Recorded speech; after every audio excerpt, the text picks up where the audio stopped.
Hi, welcome back with me in my podcast. Welcome to Teri Diary. Kamu bisa kirim cerita kamu juga lewat email. Lupa. rintikseduhid@gmail.com.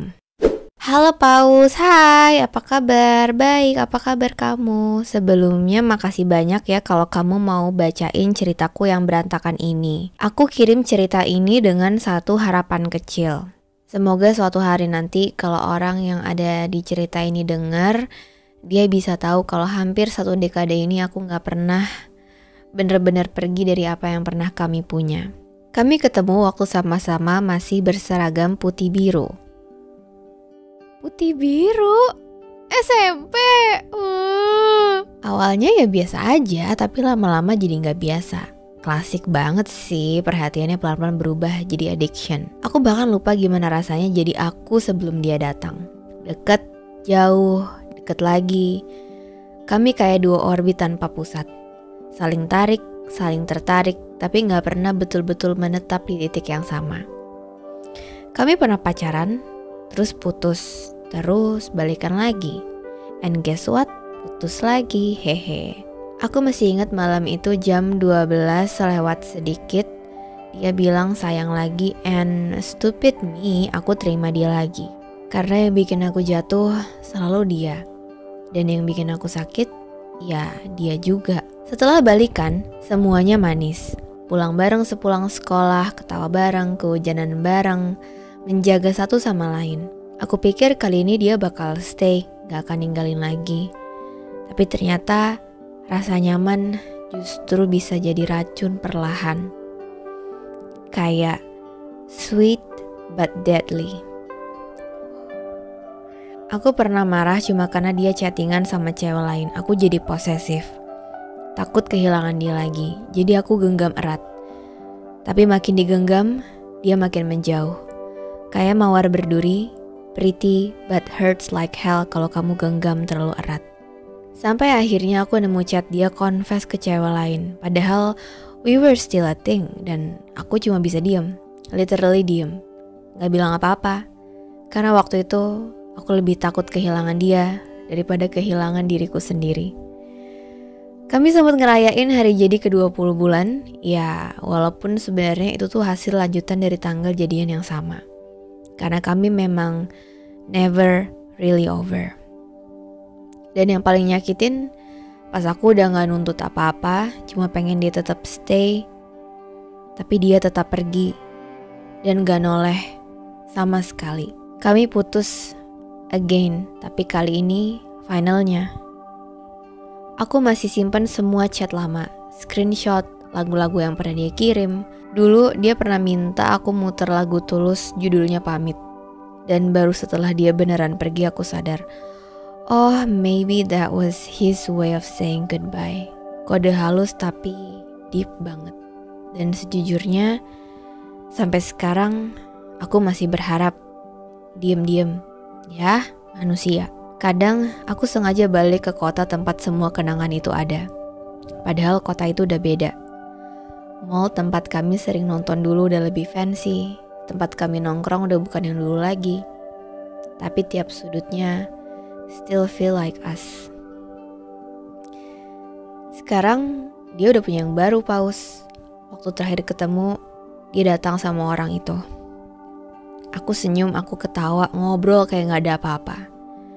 Tapi dalam hati nyesek banget. Aku ingat dia pernah nelpon malam-malam cuma buat nyanyiin aku pakai gitar.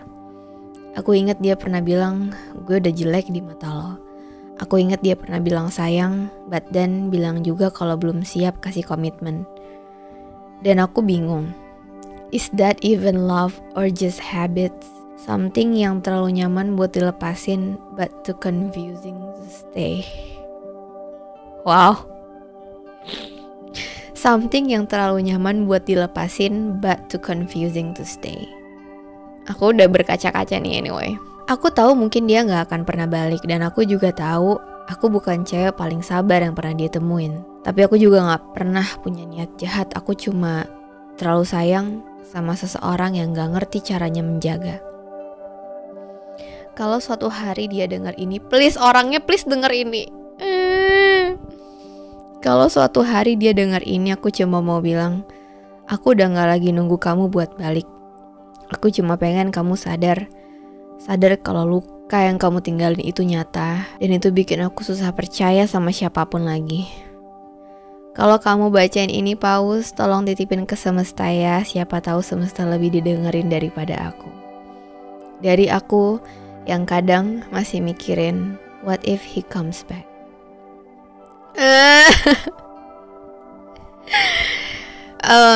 Tulisannya kerasa banget, marahnya, kecewanya, sedihnya, tapi kerasa banget dari yang ini sangat sayang sama tokoh yang dia ceritain di dalamnya. Kerasa ya? Kerasa banget kan? Kadang soalnya aku mengenal perasaan sayang dalam bentuk marah dan kecewa gitu. Marah karena sayang, kecewa karena kita sayang sama dia. Ini aku bakal highlights dan aku akan print untuk aku taruh di jurnal aku sih. Sesuatu yang terlalu nyaman buat dilepaskan, tapi terlalu ngebingungin untuk dipertahankan. Wow. Ini kayaknya lama-lama Rintik Seduh ganti nama jadi Rintik Teri. Kalian emang inspirasi terbesar aku. Tapi aku juga lumayan notice di kalimat terakhir yang dari aku yang kadang masih mikirin, what if he comes back? Gimana kalau dia datang lagi? Wah, pertanyaan itu. Pertanyaan yang sebenarnya juga punya arti tersendiri buat aku. Pertanyaan yang gak cuma membuat aku terjebak, tapi juga menunda. Ya, banyak sekali rencana yang gagal karena pertanyaan itu. Banyak juga agenda yang harus aku jadwalkan ulang karena pertanyaan itu. Karena pertanyaan itu adalah sebuah harapan kecil yang tidak pernah padam. Gak tahu ya, kalian pernah gak gitu juga? Sayang sama seseorang yang saking sayangnya membuat kalian terus mengejar sebuah kemungkinan. Kemungkinan yang mungkin hanya 0,0001% dari keseluruhan. Kemungkinan-kemungkinan seperti, kalau aku beneran move on tapi dia datang lagi gimana? Kalau aku mulai cerita baru sama orang lain terus dia balik gimana? Kalau aku benar-benar menyudahi perasaan ini tapi dia kembali gimana? Kita selalu berhenti di situ. Dari sekian banyak kemungkinan yang jauh lebih nyata, kita selalu berhenti di situ. Di sebuah batas antara sesuatu yang udah selesai dan yang kita harap belum selesai. Batas itu sangat tipis sampai kerap kali membuat kita gak sadar kalau ternyata kita lagi nungguin dia. Kita masih dan selalu menunggu dia. Butuh waktu yang lumayan lama sampai akhirnya aku tersadar. Di tengah penantian yang gak aku sadari itu, aku kembali bertanya. Yang awalnya aku bertanya, what if he comes back? Menjadi, what if he never come back? Gimana kalau dia emang gak akan pernah balik lagi?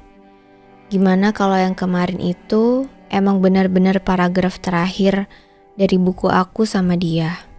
Gimana kalau lagi-lagi aku cuma buang waktu? Udah pisah pun dia masih bisa buang waktu aku. Menarik ya, bagaimana kenangan bisa mengikat kita begitu erat. Jadi pada saat itu harapan aku persis sama kayak yang ditulis dari tadi. Jangan kembali meski aku sendiri yang minta. Jangan kembali dan membuat aku semakin kesulitan. Jangan kembali karena aku mau melanjutkan perjalananku tanpa kamu. Ya, meski selama ini emang gak pernah benar-benar sama kamu sih.